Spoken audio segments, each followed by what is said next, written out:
വിഷുവിനെ വരവേറ്റ് മലയാളികൾ കണിയൊരുക്കിയും കൈനീട്ടം നൽകിയും ആഘോഷം. ഗുരുവായൂരിലും ശബരിമലയിലും ആറന്മുളയിലുമടക്കം ക്ഷേത്രങ്ങളിൽ വൻ തിരക്ക്.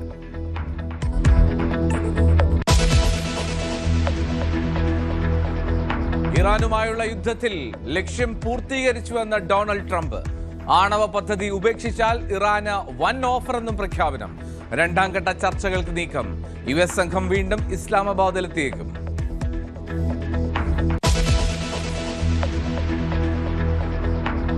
വനിതാ സംവരണ ഭേദഗതി ബിൽ ചർച്ച ചെയ്യാൻ പ്രതിപക്ഷ പാർട്ടികളുടെ യോഗം ഇന്ന്. 3 ദിവസത്തെ പാർലമെന്റ് സമ്മേളനത്തിന് നാളെ തുടക്കം. മണ്ഡല പുനർനിർണയത്തിൽ സമവായത്തിന് കേന്ദ്ര നീക്കം.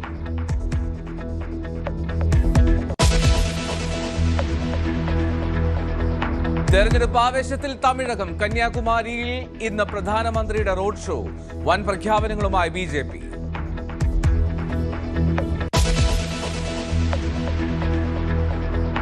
അധികാരമാറ്റത്തിന് ബീഹാർ. മുഖ്യമന്ത്രിയായി സാമ്രാട്ട് ചൗധരിയുടെ സത്യപ്രതിജ്ഞ ഇന്ന്. സംസ്ഥാനത്ത് BJP മുഖ്യമന്ത്രി ആദ്യം.